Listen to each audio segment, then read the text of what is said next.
她每个月会佩戴25天纯洁的白茶花与男人们约会，剩下5天，她换上妖冶的红茶花，等待月事的结束。男人们渴望她，仿佛拥有她便是一种至高的荣耀，是他们在友人面前炫耀的谈资。可这些浮华背后，她只是一个出身贫寒的乡下姑娘。上天偏爱她，给了她今世的容颜，却没有给她平凡而温暖的命运。父亲破产，母亲病逝，15岁时，她带着卖笑求生的绝望来到巴黎，成为游走在灯火与虚荣之间的交际花。当时的巴黎上流社会盛行捧名妓之风，年轻貌美的女子若想摆脱贫困，必须以身体、青春甚至尊严为筹码，将自己包装成高级玩物。她的生活虽挥霍无度，可她心底却充满了空虚与孤独。刚到巴黎，为了生存，玛格丽特彻底改变了自己的生活方式，白天在豪宅中沉睡，夜晚出入剧场、沙龙、赌场，周旋于贵族富豪之间。频繁的应酬、酒精的刺激、不规律的饮食，这种用美貌换取金钱的交易，让她在短期内迅速成为巴黎最受欢迎的名媛，但也埋下了致命的健康隐患。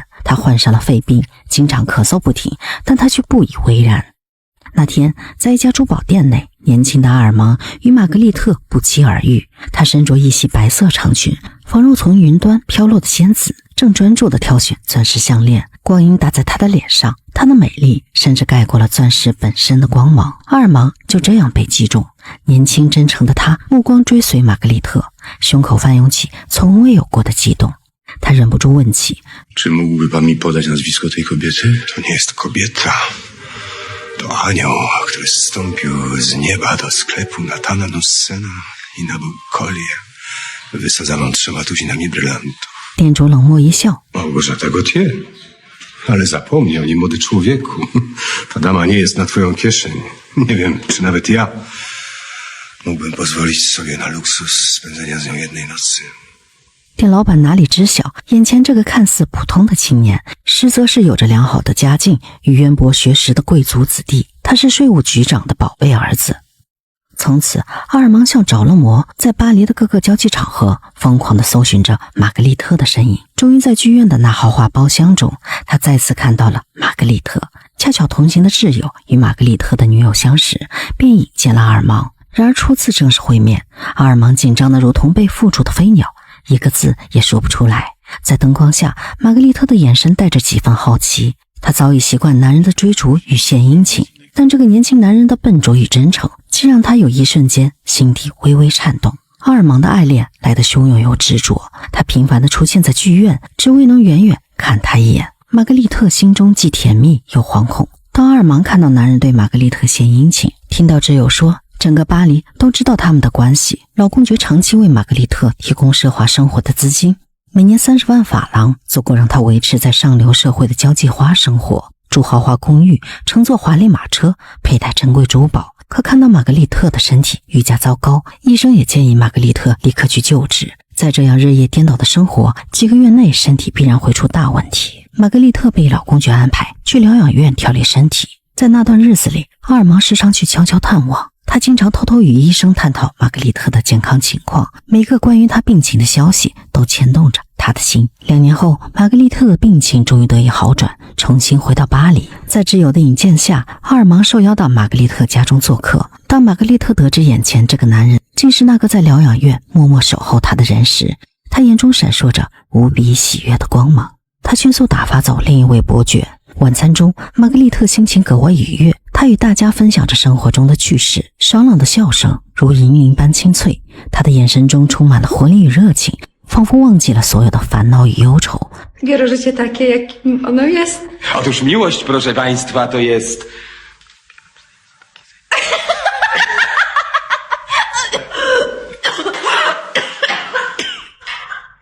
休息片刻，他才缓过神来。他的肺病时好时坏，阿尔芒望着他虚弱无力的模样，心中满是疼惜。Pani się sama zabija. Na tę chorobę nie ma lekarstwa. Nie warto się mną przejmować. 阿尔芒劝道：“你不要再这般糟蹋自己。”玛格丽特满眼都是无奈。Kobieta, która pluje krwią i wydaje 300 000 franków rocznie. To dobre dla tak bogatego starca jak książę. Wszyscy młodzi kochankowie, jakich miałam, zostawili mnie bardzo prędko.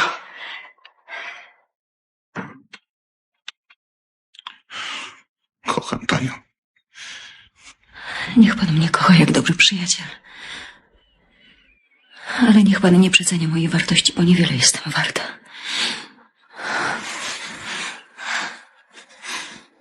Co mam zrobić, żeby się panu odwdzięczyć za pana miłość? Pokochać mnie choć trochę. A czy może pan zaakceptować mnie taką, jaką jestem? Tak. 阿尔蒙的话像一道光穿透了玛格丽特所有的防备，她以为自己终于抓住了幸福，可清醒后的再次见面，她又装作冷漠。她怕自己深陷后会迎来更残酷的结局，她假装忘记了他们昨天见面的约定，但还是带阿尔芒进了房间。半夜季伯爵来敲门，被玛格丽特拦在门外。他说自己身体不舒服，必须要休息了。对方放下一束花和珠宝后，才悻悻离开。他又转身寻求阿尔芒的原谅。Wybacz mi pan mój dzisiejszy humor. Wszystko pani wybaczę. Kocha mnie pan. Tak, Pomimo, że mam zły charakter. mimo wszystko. 那一瞬间，玛格丽特的心又软了下去。她交代女仆，明天中午12点以前禁止任何人打搅他们。她想自私一次，哪怕只有一天，也想拥有这份纯粹的爱情。第二天，阳光洒进房间，玛格丽特叫醒熟睡的阿尔芒，心里满是不舍。阿尔芒眼神还带着刚睡醒的朦胧，却在对上他的目光时，瞬间充满了温柔。Ale za chwilę przyjdzie książę, żeby przynieść mi moją miesięczną pensję. Kiedy cię znów zobaczę? 他将一把侧门的钥匙送给阿尔芒，声音里带着一丝颤抖与期待。 Jest klucz od bocznych drzwi, którego nigdy nikomu nie dawałam. Zachowaj go. Mogę go zachować na zawsze? To znaczy, że trochę mnie kochasz. 这不仅是侧门的通行证，更是他向阿尔芒敞开的从未示人的内心角落。阿尔芒能感受到他的颤抖与依赖，他知道玛格丽特的脆弱，他只想用深情的吻告诉他，他永远不会像其他男人一样离开。思念像风筝的藤蔓，死死缠着阿尔芒的心脏，他控制不住地徘徊在玛格丽特的家门口。看到马车停下，玛格丽特优雅的身影，身边还有另一个男人，两人一同进入大门。他站在原地，脑海里不受控制地出现两人亲密的画面。伯爵说着和自己相似的情话，而玛格丽特也同样会露出温柔的笑容。妒忌与愤怒像烈火般灼烧着他。阿尔芒找到玛格丽特的好友，声音里满是压抑的怒火，可朋友却漫不经心地说：“今天是周四，是季伯爵的时间，你要明白事理。” Pańskie 7000 franków rocznej pensji nie starczyłoby nawet na utrzymanie powozu. Ma pan w końcu najwspanialszą kurtyzanę Paryża, tak? Przyjmuje pana w królewskich apartamentach. Nie płaci pan ani grosza. I ciągle jest pan niezadowolony? 这些话像一盆冷水，浇灭了阿尔芒的怒火，却让他陷入更深的沉默。在别人眼里，他和玛格丽特的感情或许本就是一场各取所需的游戏。就在这时，门外传来马车声。朋友说，一定是玛格丽特拒绝了季伯爵。阿尔芒望向窗口，果然看到季伯爵的马车绝尘而去。他第一时间来找玛格丽特，玛格丽特声音里满是期待。他有1个月时间，可以一同去乡下避暑。 Ja sama pokryję wszystkie koszty. Chce pani powiedzieć, że hrabia de Giray będzie finansował nasze szczęśliwe chwile?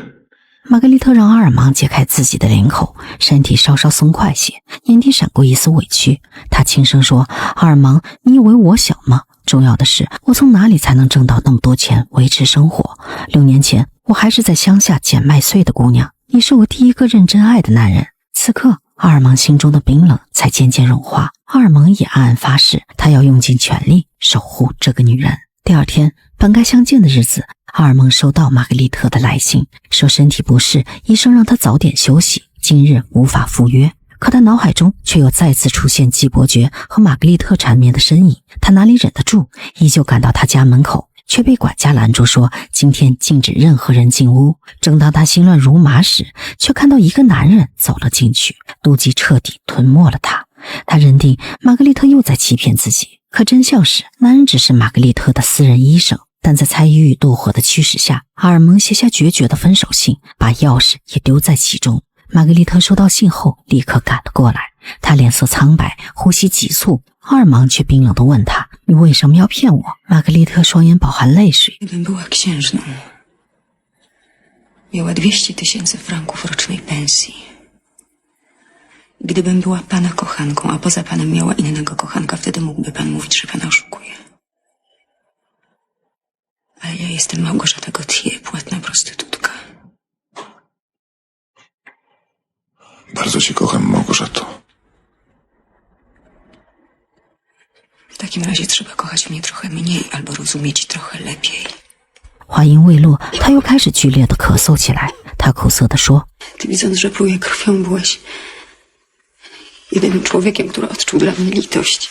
阿尔芒心中的愤怒与猜忌瞬间崩塌，只剩下心疼与懊恼。他抱住玛格丽特，声音颤抖地说：“把那封信撕掉吧，我不想失去你。”两人终于重归于好，一同来到乡下。这个夏天成为他们生命中最明亮的时光。阳光下，玛格丽特笑容如少女般纯净，湖水荡漾，耳边是鸟儿的鸣唱。阿尔芒像初恋的少年，曾经日日夜夜想念的女人，如今在身边，触手可及。他恍惚觉得幸福原来可以这样简单。玛格丽特也沉醉在这份温柔里，她咳嗽的次数也越来越少，脸色渐渐恢复了光彩。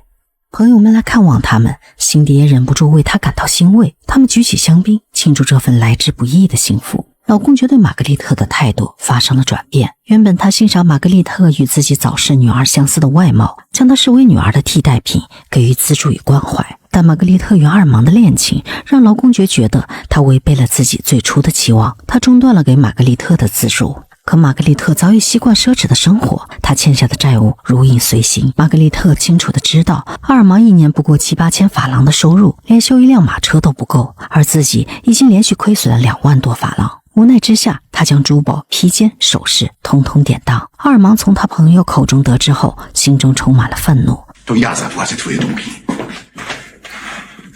Odzyskasz konie, kaszmiry, diamenty, wszystko, co ci jest potrzebne do życia. Tak jak powietrze. Ty mnie nie kochasz. Szalałaś? Chcesz po prostu widzieć we mnie płatną dziwkę, której ciągle trzeba płacić. Małgorzata. Dobrze. Dobrze, zapłacisz moje długi. Wyciągniesz z majątku ostatniego franka i będziesz mnie nareszcie utrzymywał. I co?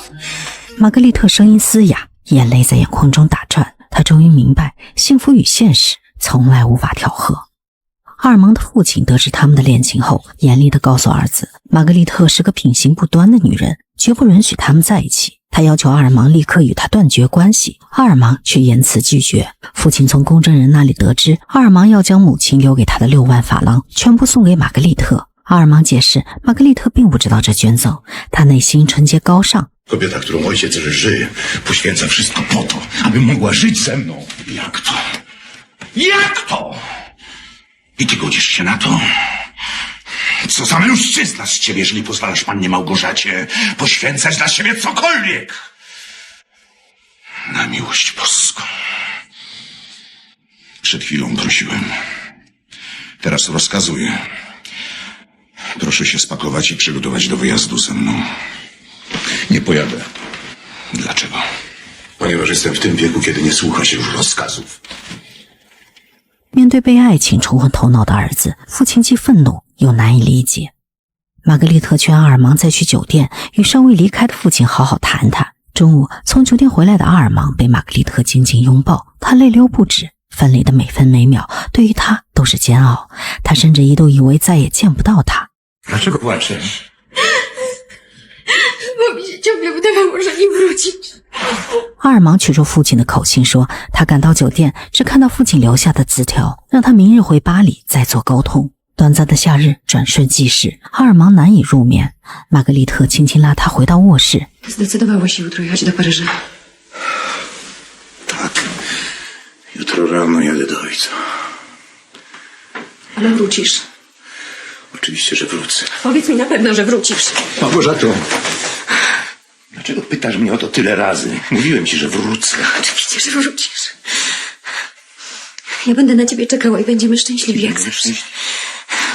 玛格丽特知道一个出身卑微的风尘女子要得到正统家族的认可有多难，可阿尔芒却愿意为自己对抗全世界。然而第二天，意外却悄然而至。当阿尔芒见到父亲时，他竟一改往日的强硬，松口同意了他们的交往。阿尔芒喜出望外，一路狂奔回到乡下，想要立刻将这个好消息告诉玛格丽特。可回到家却只看到空荡荡的房间。女仆说，夫人1个小时前就回巴黎了，没留下任何字条。冰冷的雨水瞬间浇透了阿尔芒的衣服，他站在雨中，任凭雨水和泪水混合在一起，心里像被掏空般疼痛。他不明白为什么要在幸福即将来临之时，玛格丽特会突然离开。他连夜赶回巴黎，冲到玛格丽特家门口，管家却说夫人刚和朋友出去了。阿尔芒疯了似的冲进屋子，翻遍每个角落，却都没看到那熟悉的身影。就在这时，管家递来一封信，阿尔芒颤抖着拆开。W chwili, gdy będzie pan czytał ten list, Armandzie, będę już kochanką innego człowieka. Wszystko zatem jest między nami skończone. Niech pan wróci do swojego ojca, do swej siostry. Panu zawdzięczam szczęśliwe chwile mojego życia. 短短几句话，却像一把刀，将阿尔芒的心割得鲜血淋漓。父亲看着痛苦的儿子，决定带他离开巴黎，去乡下的姐姐家住一段时间，希望能治愈他的情伤。1个月后，阿尔芒重回巴黎，在一场舞会中，他目光无意扫过舞池，身体便猛地僵住。玛格丽特一身黑色纱裙，缀着细碎的珍珠，在人群中分外耀眼。爱人的眼睛本就带着牵挂的滤镜，哪怕在千万人之中，也能一眼揪出那个刻在心底的身影。可这份一眼认出的默契，此刻却成为最锋利的刀。他们明明隔着不远的距离，却像隔着无法跨越的星河。这猝不及防的对视，将彼此的思念与疼痛又加深了几分。那一刻，周围的音乐仿佛突然远了，宾客的笑声也成了模糊的耳语。可骄傲的阿尔芒立刻改变了心思，他故意邀请玛格丽特的好友奥利皮亚共舞，两人在舞池中亲密旋转，眼神交汇，仿佛一对深爱的恋人。玛格丽特待在角落，那时他以为自己真的能挣脱交际花的命运，能拥有一份纯粹的爱情。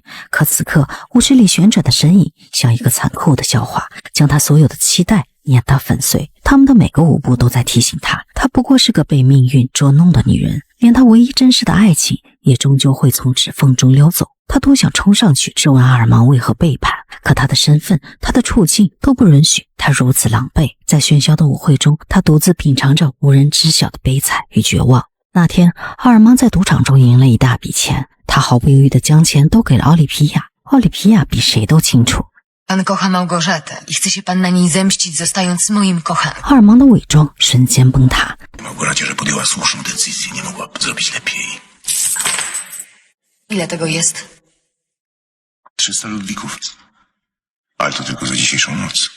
玛格丽特得知后，彻底陷入了绝望。他咒骂奥利皮亚，痛恨他抢走了阿尔芒。 Po szalonej nocy, którą spędziliśmy razem, prosił, aby ci przekazać, że jest wdzięczny za decyzję, którą podjęłaś. Jesteś kobietą bez serca. Wynoś się z mojego domu. 奥利皮亚被玛格丽特的指责惹恼，找到阿尔芒，要么让玛格丽特给他道歉，要么他们就结束。两人正在纠缠时，玛格丽特的好友匆匆赶来。 Małgorzata jest chora. Kaszle. Długo nie pożyje. 可阿尔芒语气冰冷地说：“我不想见他，假如他想见我，就让他自己来找我。”没多久，玛格丽特就真的出现在他面前，脸色苍白如纸。你做了那么多对不住我的事，我都可以原谅你。话还未说完，就被阿尔芒粗鲁地打断。他撩起头纱，眼神空洞。 Człowiek o szlachetnym sercu nie powinien mścić się na kobiecie tak chorej jak ja. Mam gorączkę. I wstałam z łóżka tylko po to, żeby prosić pana nie o życzliwość, ale o obojętność. Myśli pani, że ja nie cierpiałem? Kiedy po kilku godzinach oczekiwania pobiegłem do Paryża, żeby panią odnaleźć i znalazłem ten okrutny list? 玛格丽特再也忍不住痛哭起来，看着他泣不成声的模样，阿尔芒心里的恨意瞬间瓦解。 Mimo tego, co zrobiłaś, kocham cię i chcę, żebyś została ze mną.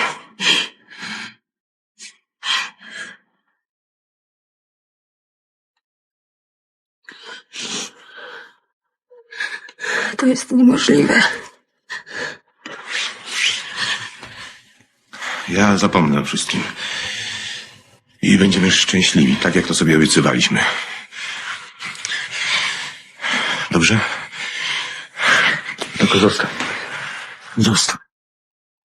这份短暂的温情很快又被现实打破。第二天，阿尔芒忍不住来找玛格丽特，却被女仆拦住。夫人叮嘱过，不准任何人进去。阿尔蒙想起昨夜玛格丽特靠在他肩头，发梢蹭过他脖颈的柔软和他那滚烫的眼泪，可现在伯爵的存在像一把尖刀，瞬间将那些甜蜜剪得粉碎。他仿佛能透过门板看到玛格丽特对着伯爵微笑的样子，一想到这份温柔并非只属于自己，阿尔蒙的心脏就像被一只无形的手紧紧攥住，连呼吸都变得沉重。他是阿尔芒，是那个曾在玛格丽特面前发誓要给她幸福的人，可他怎能在这一刻示弱？他写下一封信，语气充满嘲讽：你早上走得匆忙，我忘了支付你1晚的费用。他将钱与信一起寄出去，可没过多久，信就被退了回来。玛格丽特看完信后，病情急剧恶化，被紧急送上了救护车。当阿尔蒙赶到时，却得知他已经和女仆离开，去往了英国。他不知道，在他看不到的地方，那些孤寂的日子，写日记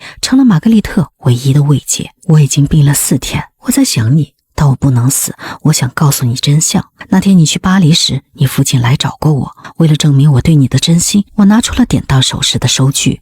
Byleby tylko nie być zbytnim ciężarem dla pańskiego syna. Ja jestem gotowa ponieść każdą ofiarę, byleby tylko ocalić naszą miłość. Nie powiedziałem pani wszystkiego, co mnie sprowadziło do pani. Mam córkę. Ma ona poślubić człowieka, którego kocha. Niestety. Rodzina mojego przyszłego zięcia dowiedziała się o jego związku z kurtyzaną. Rodzice oświadczyli, że jeżeli Armand nie zmieni swojego trybu życia, cofną swoją zgodę na to małżeństwo. Przyszłość dziecka, które nie zrobiło pani niczego złego, jest w pani rękach. 阿尔蒙的父亲既希望玛格丽特能识趣的离开，让儿子回归正轨，又隐隐觉得自己这样做是否太过残忍。 Armanda, proszę. Proszę ocalić szczęście mojej córki. Czy wierzy pan, że kocham pańskiego syna? Tak. Czy wierzy pan, że kocham go miłością bezinteresowną? Tak. Czy wierzy pan, że ta miłość jest moim jedynym marzeniem? Moją nadzieją, jedyną szansą na oczyszczenie. Tak.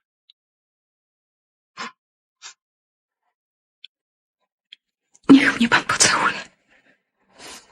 Jeden raz, tak jak całuje pan swoją córkę. A przysięgam panu, że syn wróci. Może będzie przez jakiś czas nieszczęśliwy, ale uleczony na zawsze. 这是玛格丽特能想到的最体面也最克制的告别，以一个女儿的身份向一位父亲告别。这个以女儿名义的吻别，更像是一场无声的祭奠，祭奠他们这段被现实碾碎的爱情，也祭奠着玛格丽特心中那丝不愿承认的柔软。随着经济来源的枯竭，讨债的债主如潮水般涌来。 Chcę rozmawiać z panią Małgorzatą Gautier. Przyszedłem po pieniądze. Anna Gautier jest bardzo chora, nie przyjmie nikogo. Panu Gautier, niech pani nie kryje się jak szczur po kątach. Przyniosłem do spłacenia rachunki. Jeżeli panna Gautier w ciągu 3 dni nie wykupi weksli, przysyłam komornika.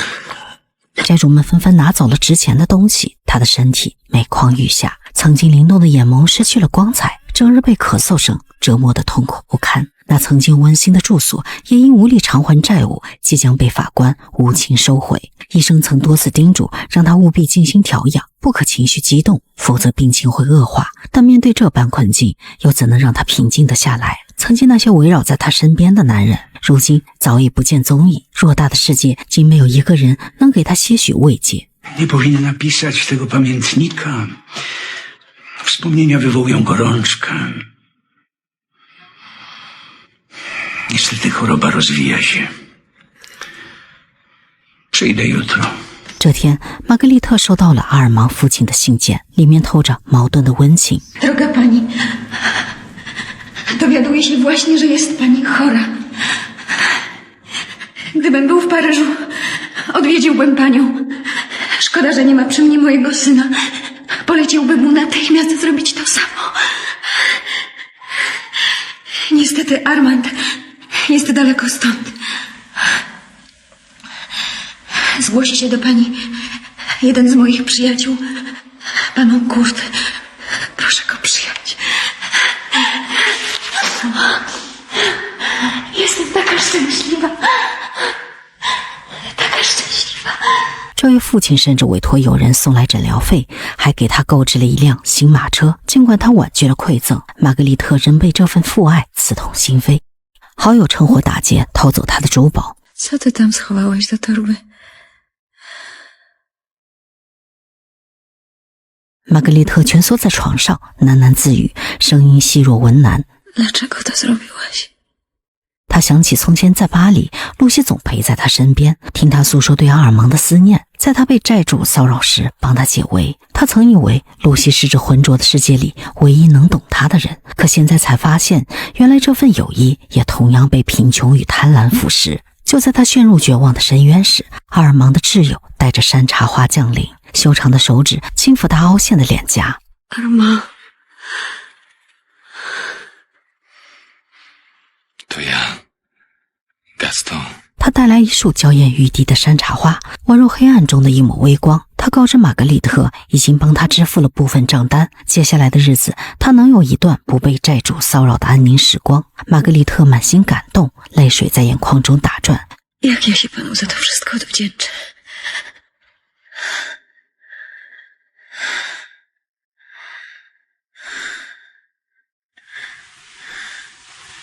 ，Jeżeli pani wyzdrowieje, to będzie dla mnie największa nagroda. Widział pan, ile w przedpokoju prezentów od różnych ludzi.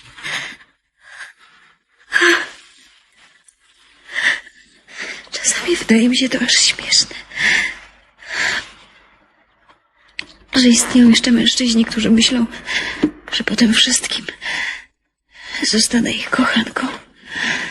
老公爵也赶来探望弥留之际的玛格丽特。当他目光落在玛格丽特苍白如纸、消瘦不堪的面容上时，那双饱经世故的眼睛瞬间充满了难以抑制的心疼。他眼中不再有对堕落与耻辱的苛责，只有一个父亲面对自己濒临死亡的女儿时深沉的无法言说的怜惜与悲痛。他仿佛又看见了那个遥远的因同样病症而离世的爱女的身影，那份失去至亲的锥心之痛再次翻涌而上。 Jutro przyjdę znowu。 他从口袋中掏出一叠钞票，那是他所能给予的最直接，或许也是最后的帮助。玛格丽特望着他悄然离去的背影，眼眶湿润，却已无力抬手，甚至无法说出一声感谢。他只能在心底默默感受这份迟来的却同样深沉的父爱。这一刻，阶级、名誉、过往的恩怨都显得那么微不足道。玛格丽特深知自己大限将至，她请医生找来神父为自己做最后的祈祷。神父的诵经声像一层薄雾，从病房的角落里漫开。他苍老的声音低缓而庄重，却始终渗不进玛格丽特滚烫的意识。他的神智正被另一种炙热燃烧着，像有人将阿尔芒的名字刻在他的脑海里，连呼吸都带着阿尔芒的气息。他脸颊凹陷的像被谁用指尖掐出了阴影，嘴唇因高烧而干裂，却仍固执的吸动，仿佛在无声的呼唤着什么。他眼皮始终颤动着，像是在努力想要撑开一道缝隙，好让某个魂牵萦绕的身影穿过黑暗，走到他的枕边来。神父的祷告声还在继续，可玛格丽特却仿佛听见了另一个声音，那是阿尔芒在呼唤他，带着哭腔，带着绝望，一遍遍地喊着他的名字：玛格丽特，玛格丽特。他想回应他，想告诉他我也爱你，一直都是，可他的喉咙像被什么堵住了。 Jestem szczęśliwa, Armandzie, że może pan przebywać gdzieś pod ciepłym niebem i nie czuć lodowatego ucisku na piersi. 玛格丽特的视线彻底坠入了黑暗，但黑暗中却有一束光，那束光里站着阿尔芒。他伸着手向他奔来，他用尽最后一丝力气，想要朝他伸手。阿尔芒，这是玛格丽特留在这个世界上最后一个声音。1995年的波兰电影《茶花女》与倒叙开场。电影一开头就是关于玛格丽特遗物的拍卖会。男主阿尔芒在拍卖会上找到拍下一本带有自己名字扉页书籍的男人，苦苦哀求对方将那本书转给自己。那正是玛格丽特的日记本。之后，他断断续续地向这个男人讲述了他与玛格丽特之间那段刻骨铭心又满是悲怆的爱情故事。电影中玛格丽特的原型正是巴黎名妓玛丽·杜普莱西，而阿尔芒则是作者小仲马的映射。这部作品有着浓厚的自传色彩，小仲马将他与巴黎名妓玛丽的恋情为蓝本，创作了《茶花女》。他与玛丽相识相恋，却因社会地位、家庭等因素被迫分开。玛丽在23岁时便香消玉殒，小仲马深受打击，他将自己与玛丽的诸多细节、情感波折融入其中。小说中，阿尔芒给玛格丽特的第一封诀别信，几乎是小仲马写给玛丽原话的照搬。《茶花女》被多次翻拍，有很多不同的版本。齐天认为波兰版在还原度上是最高的。19世纪中期，上层社会以体面为最高准则，而下层民众，尤其是像玛格丽特这样的交际花，即使凭借美貌与智慧短暂跻身社交场，也始终被钉在道德洼地的标签上。很多人将他们的爱情悲剧归咎于阿尔芒的父亲，诚然他以家族声誉和女儿的婚事为由，恳请玛格丽特离开儿子。他明白玛格丽特内心善良，可在那个年代，玛格丽特的交际花身份在世人眼中无疑是榨取男人钱财的工具，他们的存在本身就是对传统道德的挑战。即便玛格丽特拥有许多贵族女性没有的善良与纯粹，她的社会属性也早已被时代定义。她没有资格拥有纯粹的爱情，更没有权利追求与阿尔芒平等的幸福。但真正将这段爱情推向深渊的是阿尔芒的虚荣与猜忌。他用金钱羞辱玛格丽特，甚至利用他的好友进行报复，这使玛格丽特身心疲惫，病入膏肓。不可否认，阿尔芒深爱着玛格丽特，可他心胸狭隘，满心怨恨，直到看到了玛格丽特的日记，才惊觉自己的愚蠢，追悔莫及，这才有了这部感人至深、流传千古的《茶花女》。原著中反复出现的山茶花是玛格丽特女性意识的象征，白色山茶花代表纯洁无邪、理想之爱，红色山茶花则暗示着她的身份与命运。即便身处风尘，玛格丽特始终坚守着内心的纯粹，她不贪婪钱财，对阿尔芒的爱毫无保留，甚至在临终前仍拒绝阿尔芒父亲的资助。他像一朵生长在泥泞中的山茶花，即便被世俗的污水浸染，也始终保持着花瓣的纯洁。阿尔芒最终将他葬在满山遍野的山茶花中，这一情节既是对他纯洁灵魂的认可，也是对时代偏见的无声反抗。在那个将身份等同于道德的年代，玛格丽特用自己的生命证明，一个人的灵魂是否纯洁与他的社会身份毫无关系。从阿尔芒身上，我们看到了炙热又充满瑕疵的痴狂之爱。玛格丽特是无私奉献的成全之爱，而阿尔芒的父亲身上，我们看到了是为家族考量的慈父之爱。讽刺的是，正是这些爱相互交织碰撞，